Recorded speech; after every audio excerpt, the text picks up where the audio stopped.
Ang karanasan sa ating paliparan. Ito ang paunang report mula kay Angelo Palmones.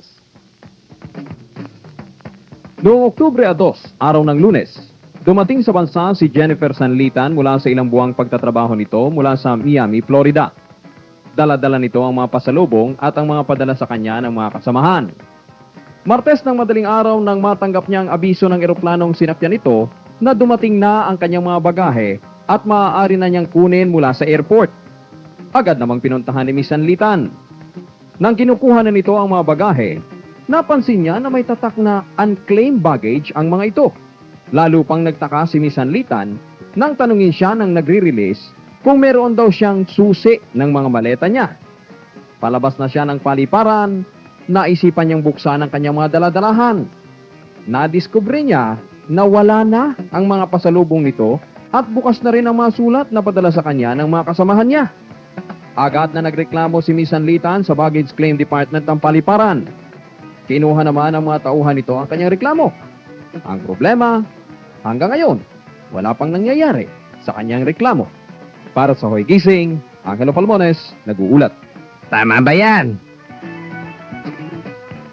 At narito po sa ating studio ngayon si Miss Jennifer Sanlitan. Magandang hapon sa iyo, Jennifer. Magandang hapon. Ilang taong ka na nagtatrabaho sa abroad? Actually, first timer ako eh. Oo. First time ko lang magtrabaho. Ilang years ka doon? Months lang ako, 1 month lang ako. Naku, napakasaklap naman ang nangyari sa iyo. Isang Oo buwan nga pagkatapos nadala na. Uh-huh. Manong, Sayang wala si Corina, no? Bakit? Nag-usap natin ngayon sa naiye.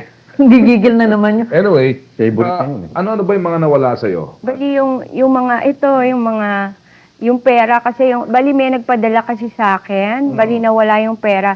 Tsaka yung mga perfume ko, tsaka yung 2 sunglass. Pati nga yung mga chocolate, tsaka yung mga scents Pinagtyagaan ko. pa yun. Oo, pati. Pinatulan pa. Tsaka yung mga scents ko. Jewelry. Kasama. May... Oo, meron siya kasama bracelet. Bali, pinadala lang sa akin yon. So, nung nagreklamo ka sa NAIA, sa mga tauhan doon sa baggage claim, no? Anong sagot nila sa'yo? Bali, dinala nila ako dun sa pinaka-claim office. Tapos yun nga, kinuha nila ng picture itong mga evidence. Kailan to? Bali, dumating ako kasi, Monday morning ako dumating, October 2. Bali, na-claim ko yung baggage ko kasi from American Airlines, direkta kasi yon. So hanggang ngayon wala pang nangyayari sa kaso mo? Bali, wala silang inano sa akin. Nag-follow up ka na rin?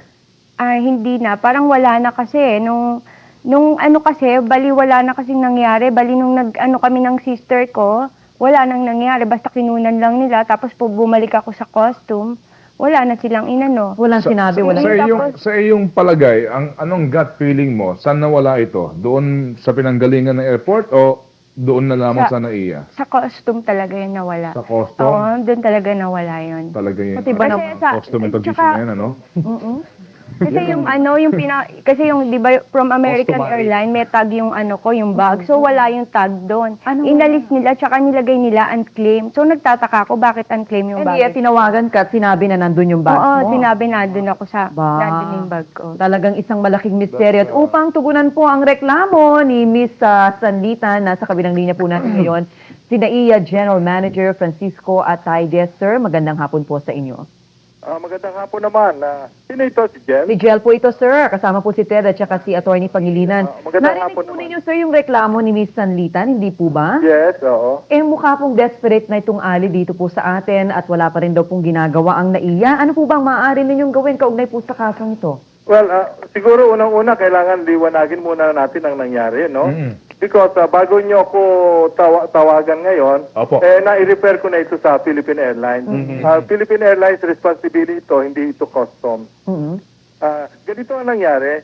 Nung pauwi si Miss Sanlitan, sakay siya ng American Airlines, nagpalit siya ng eroplano.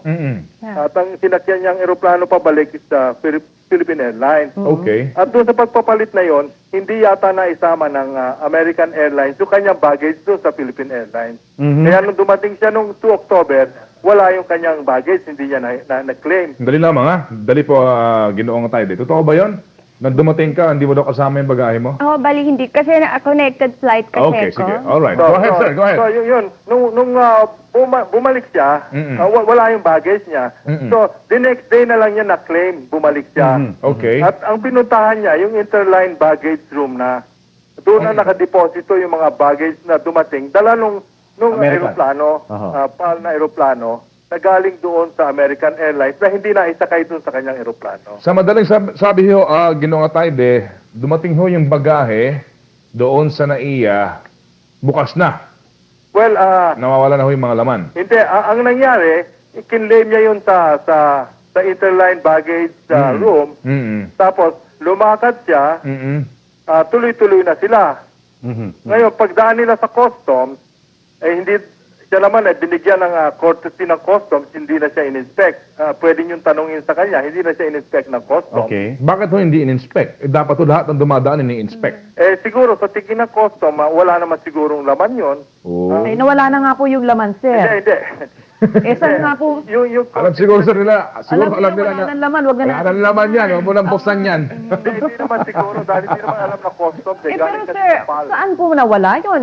Yan pa rin po ang malaking katanungan Hindi, ngayon. ganito, no? Opo. Ano po ninyo? Pagdaan niya doon sa customs, nakalabas na siya ng customs.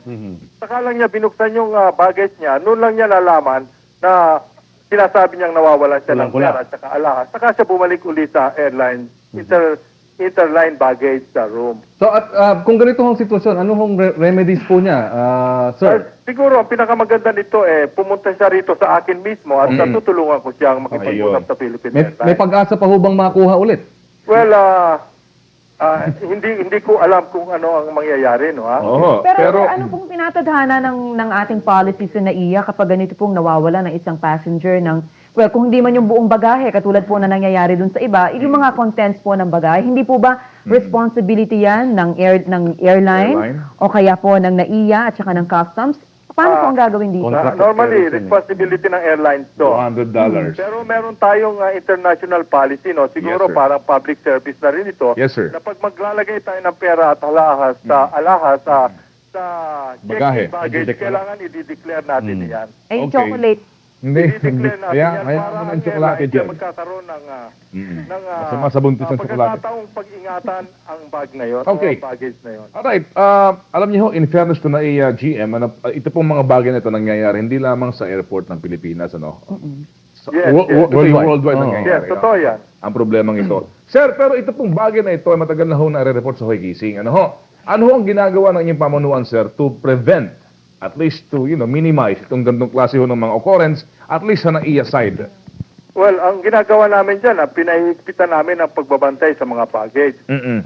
Meron kami mga tao na naka-deploy dyan para tignan itong mga baggage na dumarating. Sir, kasi kanina sabi ni Miss Sanlitan, nakita niya yung kanyang bagahe, wala na yung, ano yung sabi mo? Yung Yung tag. baggage claim, yung tag.